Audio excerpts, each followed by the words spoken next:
All right, what is going on, everybody? Welcome back to another day of SaberSim's DFS office hours. It is Thursday, May 18th of 2023 here. The PGA Championship is underway. We have an early four-game MLB main slate today, and then later we have an NBA showdown as well as an NHL showdown. So day packed full of DFS action. Already sweating my golf lineups here. I hope you guys are doing the same. Good luck to all of you. But anyways, for those of you who are new here, welcome. My name is Andrew, one of the coaches over here at SaberSim. It's a show where we go over how to use the SaberSim app, answer any and all DFS related questions. Questions come in from support, from Discord in our office hours channel. If you're not in our Discord, there's a link in the description below, as well as the live YouTube chat. So we will always get to all the questions before the end of the show. We do this show Monday through Friday, 2 p.m. Eastern. And with that being said, going to get the app pulled up here. We have one question from support. Looks like about two questions here in the Discord. So we are going to knock those out. And if anybody has any additional questions, now is always a great time to get those in here. But let's talk about this first question here that came in from support. Question says, do you believe that the SaberSim product lends itself well to professionals who don't always have the necessary time to scrape through projections, to build lineups, and to make any modifications? Do you have any tips for professionals who only have time to build and need to shorten their process, specifically for NBA playoff slates? Okay, so to be clear, I don't think we're talking about DFS professionals in this question, right? I think we're talking about business professionals, people who have a normal job, right? And I honestly think that, you could come in here. Let's talk about NBA DFS because that's what the question specifically refers to here. And let's say that we're playing this showdown slate, right, for tonight. I really think that, when you log into SaberSim, you should not do anything on the home screen. I don't think you need to adjust projections, or you don't need to adjust ownership. You do not need to create any rules. These things are here for users to adjust as they see fit, but just because you can do something does not mean you should do something. I think that is a key point that I want to make here. So we put a lot of work into our projections and ownership. We are monitoring them day to day and analyzing them and making sure that everything looks right. So we're doing all that work for you here, right? The great thing about, using SaberSim for these showdown slates is that, we are simming out each game play by play, like possession by possession here.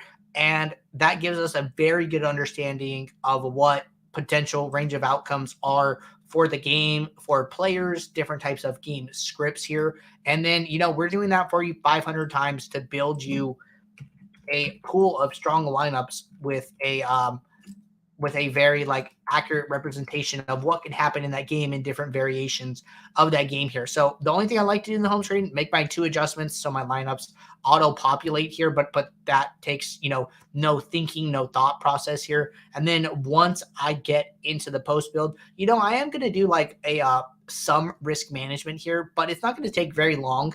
And so I think that, this lends itself well to a shortened, condensed process here with lineups that are still live and viable to take down first in any of your contests, right? So once I'm in the post build, I'm mostly doing some spot checking to make sure that I'm okay with some of the things that I'm seeing here. I think Nikola Jokic being our highest pool exposed captain, and then also being the highest captain in our lineups is good, right? I think it's okay to come into the post build, check some things, make sure you're okay with this. Like if you logged on and saw that, Lonnie Walker was your highest exposed captain, you might want to check or just take a couple extra moments there to see why that is. But, you log on, you see Nikola Jokic, your top projected captain. You see all these other captains. The only one that I would kind of be concerned about here maybe is Christian Braun. Might be just a little too aggressive maybe with a low salary projected player here.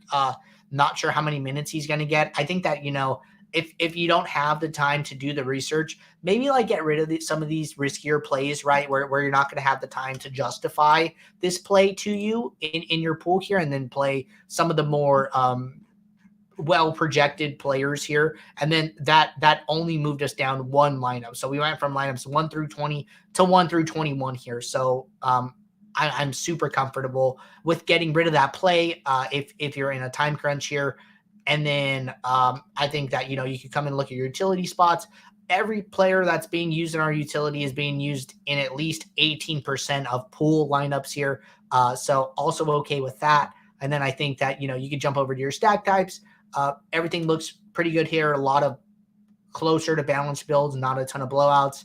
And for my NBA showdown lineups, I'm fine with that. I'm good with, doing those quick checks to specific players and being good with this set of lineups and rolling from there. So, that process does not take very long. You're leveraging the sims and you're doing some spot checking, and that's it. Just because you're spot checking does not mean you need to come in here and click a bunch of buttons and, set a bunch of minimax exposures. Like, nope, I'm happy with what I'm seeing. Everything looks like it checks out, let's roll from there. So I do think that SaberSim lends itself well to a short, condensed process with lineups that are still very viable to win your contests. All right. Good question there. We get a timestamp recording over to the user who sent that in. And jumping over to the Discord here, question from Kevlar. Question says, do you recommend eliminating potentially duped lineups via geomean with every build, or could that potentially eliminate a lineup with a chance of finishing in the top 1%? Thanks, guys. Okay, so this question is kind of interesting. I only do this specific action for showdown or any sport where you're going to need an optimal. So like NASCAR, MMA, maybe like some league, or maybe tennis, some of these sports where there are just less players in a lineup. Usually like when the lineups get down to like 6 players, that's something that I start to think about. I think that golf, depending on what format you're playing, depending on the number of players in the player pool, like when they run their like 40-person contest, like at the beginning of the year, like 40 players in the golfer pool, yeah, that's something I'm thinking about. But when there are 150 golfers, no, that's not something I'm thinking about as much in that specific type of contest, right? So some of those things depend on what the available players in the player pool look like as to where I want to go with that decision. But basically, kind of what happens here is that you basically sacrifice some, I would say, like win equity probably here for lineups where when you do win, you win more of the first place prize. So we have this lineup here, this top sim optimal lineup. It was sim optimal 10 times, which is more than any other lineup in this pool. But if you look at the exposure, the ownership percentages here, Nikola Jokic 25% at the captain with no utility player under 30%. So these are all, really projected high owned plays, which is, lends itself to why they're showing up sim optimal so much. Ownership is fairly good in NBA here. And the geomean of this lineup is actually really high, right? 35.3. And then we see all these other sim optimals with a lower geomean for the most part here. And so I think if we did some type of geomean rule, we actually might be getting rid of this lineup. So the builder's saying like, hey, this is a really good lineup, shows up sim optimal very often. If we want to get rid of this lineup due to duplication risk, we are giving up a lineup that has a very high chance of winning, of being in the top, 1% or wins very often here, right? So that's a trade-off you're making with getting rid of lineups for duplication. But, you see this sometimes in NFL Showdown. There's a lot of NFL Showdown slates. Sometimes, when these lineups are very, very highly duped, the amount of money that you win can actually be less than, what it takes to max the contest. We see that from time to time. These $15 150 maxes, about $2,250 exactly here to max out. We've seen slates where, users actually win less than that amount for first place, and nothing feels worse than winning first place and actually losing money in your contest, right? So that is like one of the reasons it is important. Like, hey, it's pretty hard to win first place in general. Let's make sure that when I do win, I am winning an amount of money that is feels good, that helps me, that helps my bankroll. I want to optimize for those scenarios. So you're going to trade off some win equity for these lower duped lineups, but ultimately it is really important to win as much of the share of first place as you can when you do win. So that is kind of the trade-off there, some of the thinking behind that line of that step of getting rid of duped lineups, or potentially duped lineups for that matter. All right, good question there. Next question here from Kyle. And it looks like we just have a comment from Chuck in the Discord, not really a question here. So this is actually our last question at the moment. So if anybody has any questions, now is a great time to get those in. But Kyle said, in addition to playing 20 entry and 150 max, I would like to start playing some 3 entry and single entry. Last few days, I've tried this using the same process for MME and I'm getting embarrassed. I'm sure there's a different process between the 2 different contests. Could you try and explain what those differences are? So I think this is a really good question. Let's talk about MLB a little bit here. And I think that a really good place to start is looking at 2 things, looking at the slider settings and then looking in the post build at the lineup sorting metric formulas here. So if we are looking at a 150 max, 10 to 50K entrance, we see that sim diversity is really high. And correlation is actually at 6. That's because this is only a 4-game slate here. So we want to have correlation a little lower, and as opposed to like our big 10, 11, 12-game slates where correlation is usually at 10. But sim diversity is still really high, right? If we go and look at a single entry for today's slate, where it's usually, 100 to 1,000 or even 1 to 10K is usually what you're looking at here, like size contest-wise.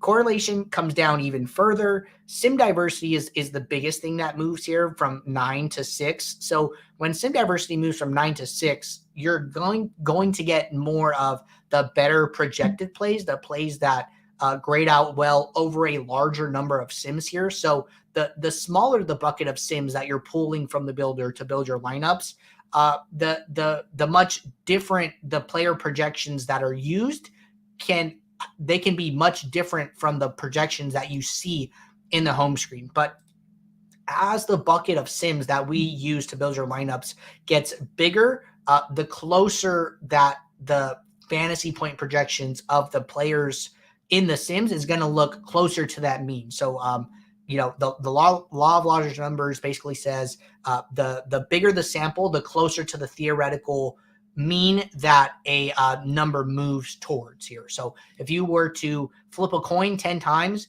you might get 8 heads and 2 tails. But if you were to flip a coin 1,000 times, that number is going to move closer and closer to 50%, which is the theoretical calculation that comes out to, like 50% heads, 50% tails here. So that's kind of what we're talking about with, smaller bucket of sims. The more likely, or the higher chance that you get that 8-2 split with your heads and tails. And the bigger the number of sims that we use, the closer and closer you get to that 50-50 marker, where 0 is essentially our 50-50 in this metaphor, right? So Builder is saying like, hey, it's okay to play some of the better plays because each player is only entering one time, and the number of entrants in this contest is much smaller than, our 10 to 50K range here. So that's the first thing to note. So it's okay to, play some of the chalkier plays, I guess, is a fair assessment.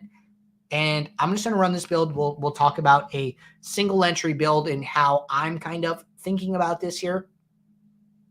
So let's say, you're running some research builds, you're getting some ideas for a slate, you're trying to figure out, some different places you can go as far as like pivoting here. First things first, like, I don't think you need to be as aggressive with, fading the chalk and trying to get different. I think that you can play some of the better plays and make some small adjustments here without getting too crazy, right? So I think that another good place to look is what I said in the beginning is go to your lineup sorting metrics and then see what these formulas look like. So we are weighting some projection at a weight of 0.5, and then we are weighting 99th percentile at 0.5. I just want to focus on projections for the moment. If we go to a small slate, 50K plus, we are weighting some projection at 0.3 and 99th percentile at 0.7. So the bigger the contest, the more we are weighting the upside of the lineup, and the smaller a contest, the more we are weighting the average mean sum of the projections for that lineup here. So that kind of falls right in line with sim diversity coming down from 9 to 6. We are also, want to weight the upside a little less, weight the mean projection of the lineup a little more, right? And then also, to talk about ownership as well, our negative ownership weight on a 100 to 1K entrance is 0.6. And then our negative weight on a 50K plus is actually negative 0.9. So we are weighting ownership negatively, the average adjusted ownership, a little less as well here. So it's just not being as aggressive overall here. I think that is like the theme that we are kind of getting to here, right? So we get to the post build. Let's say that I am building 5 lineups. I'm building 2 single entries and 1 3 max here, right? So first I need to figure out, I'm still going to move in the same method right to left here. I'm still going to move with my mini uniques. I actually might be a little more aggressive with my mini uniques because it's like the less number of lineups you're playing, the more spread out you kind of want to be. You don't really want any one individual piece to, kind of make or break your entire portfolio of lineups here. So at mini uniques of 6, I'm looking for 5 lineups. I'm barely at rank 14 out of 500. And so I'm going to move it up to 8. And at this point, my bottom lineup is 173 with a big jump to 91. I actually might walk this back to 7 here. So for 5 lineups, my bottom lineup is ranked 38. I think that this number is going to move on further adjustments that I might make to stack types and team stacks. So I think that this is probably a good baseline for me to start at. So then mini uniques of 7, going to go look at my stack types, getting 5 3s, 4 2s, and a 5 1 1 1. I'm okay with all of those. Not too specific on game stacks here. As far as my team stacks, my biggest exposures are to Washington and Tampa Bay. And I have a bunch of one-off stacks here for Baltimore, White Sox, Mets, and Cleveland. I want to look at these Washington and Tampa Bay and see, which type of stacks these are, right? So I'm going to start at my 5 stacks. So I have 1 Tampa Bay 5 stack. I have 2 Washington 4 stacks, a Washington 3 stacks, and I have 1 Tampa Bay 2 stack here. So I have a 2 stack at Tampa Bay, 5 stack at Tampa Bay, and then I have Washington 2 4 stacks and a 3 stack here. So overall, I'm fine with those, right? Don't feel particularly strongly about the way those went. I do find it interesting that, one thing to note here is that Washington is in 21% of our pool lineups as a stack here, which is actually lower than all these other teams. But that just tells me that, this is kind of our leverage play for the day. This is where the builder wants to take a stand. I'm okay even playing, them at less than 50% here. If you wanted to kind of spread out some of that risk here and not take such a big stand on Washington, I think either doing this or not doing this is totally fine here. So let's just not make that adjustment for now. Let's just say, Washington is kind of our play for the slate here. And then we get over to all tab, right? I'm probably going to go to my pitchers first. I have 4 pitchers used, 3 of them used in 3 lineups. So overall, I think that's okay. Don't feel super strongly in one way or the other about it. I think it's a fine distribution here. And then I get to my batters last here. And I notice that, I have 4 lineups with Josh Lowe, and then I have 2 players used in 3 out of 5 lineups, and then no player used more than 2 lineups here. The fact that I have Lowe in 4 out of 5 lineups, but only 2 Tampa Bay stacks, might be a little too much for me personally here. So I might drop this to, hey, don't use any player in more than 3 out of 5 lineups. and I'm just going to make that change until basically that's what I see here. And then now, the number of lineups in my pool goes down to 235, but I make a big jump from 14 to 235 here. But then you see, I also, have have this other stack, right? So, okay, my batter exposures look fine. I actually added a pitcher here, still no one more than 60%. That's okay with me. And then I'm just going to, walk backwards a little bit here. So we actually increased our exposure to Baltimore here. And then Baltimore, we're using two stacks of Baltimore. So not a big deal to me here. Check my stack types one last time. Still getting the big stacks that I want. And I would probably be done here, right? So I would save my lineups, fill my lineups, and enter them, and then be okay with however the chips fall here.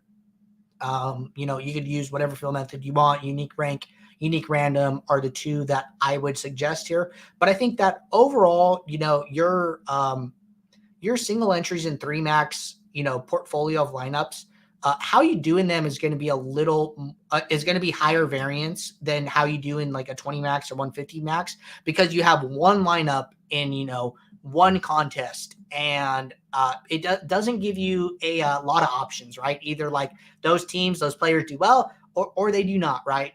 So the good thing is that, when you're right, that you have a much, much better chance of finishing with a high payout and taking down that contest. You're not going to have to be perfect. You're just going to need to get, the main components of that stack correct here. So that's why, like, if I have 2 single entries in a 3 max, I would just build 5 lineups and then use each of those lineups uniquely for that set of contests. But you're not going to get as much of a return back as you would like in 150 max. You build 150 lineups, maybe you cash 30 out of 150, you get back, 60% of your original investment. I think a lot of times in these single entries in 3 max, you might just not cash and then on to the next day here. But that time that you do cash is probably going to be you're going to have a good lineup that's going to get you close to the top and have a much better chance of taking down that contest without a perfect lineup here. So be patient with these single entries in 3 maxes. Try not to do too much here. Make some small adjustments in the post build, but that is basically like me walking through what I would do if I were doing a diversifier type build, or I'm sorry, an elevator type build. And so I hope you got some takeaways from that here. All right. Looks like we have a comment from Chuck here in the Discord. Anybody in the Discord, feel free to go and read that. But basically, Chuck's back testing has been going good, and he has been messing around with some custom metrics that are helping him to get to the outcomes that he wants for his lineups. His lineups are looking that the way he wants. I think it's okay, to mess with custom metrics. And if you want to, take the SaberSim formula as a baseline and either, tweak the weights or add another variable or do something beyond this, I think that's okay. We have back tested these different metrics for different contest sizes here. And these are, what we think are good baselines for everybody here, but maybe you're trying to achieve a specific goal with your lineup metric here. You want your lineups to look a specific way. So I think it's okay to come in here and tweak these formulas. But I think using this formula as a baseline and making small adjustments to it is basically like coming into the post build and making small adjustments to the lineups that you take with you into your contest, as opposed to, creating a custom metric from scratch with all of these different inputs, which would be the equivalent of like making a bunch of adjustments to projections in the home screen and rules and groups. And I think that could be a lot more detrimental, right? So if not done correctly. So if you're interested in custom metrics, I think that, using the SaberSim formulas as a baseline is always a good place to start here. Looks like Kyle is watching live, said thank you. Yeah, man, happy to help out. Hope that you got some actionable takeaways from that.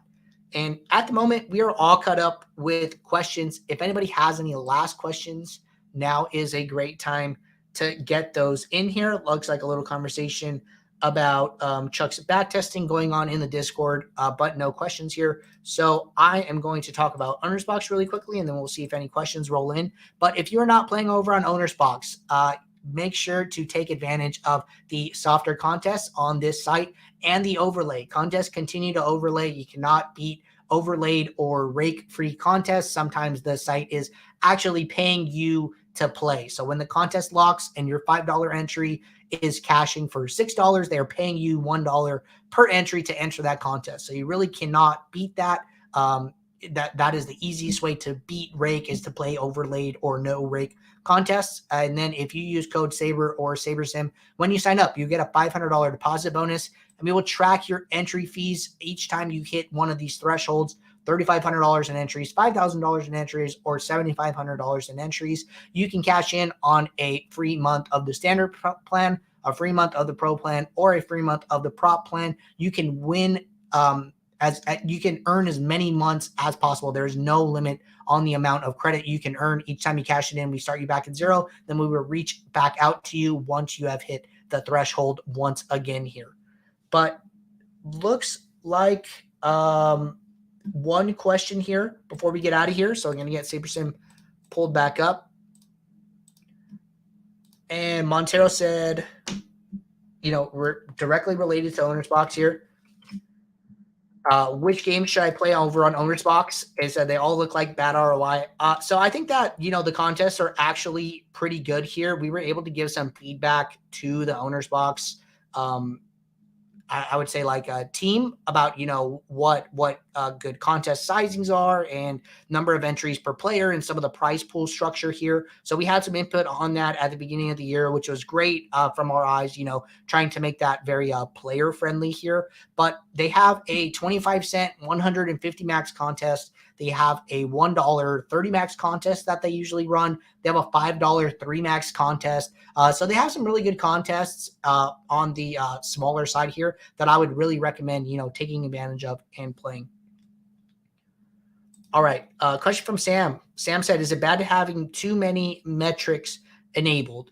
So you could technically only sort by one metric here, but, you can fill up as many summary statistics down here as fit in the screen. We are going to make an update to where, if you have so many that you can't see them all, you could like drag one up here and then bring it into your summary statistics. So it's okay to have, multiple custom metrics, but you can only sort by one. So you just kind of have to pick the one that you want, but at least you have options for different, slates and sizes and different scenarios where you might want options, right? So you can make as many as you want, but you can only sort by one at a time. So I think it's okay to have as many as possible built. All right, everybody. I think we are all set. Appreciate everybody tuning in. We will be right back here tomorrow, 2 p.m. Eastern, for our Friday show. It is our last show of the week, and we'll be right back on the following Monday. So get your questions in ahead of the weekend. If you guys are building lineups throughout the day, question pops in your head, drop it in the Office Hours channel. Let it sit there until tomorrow. That gets us a steady queue of questions to get started with at the beginning of the show. But until then, take care. I will see you guys. Thanks. Bye.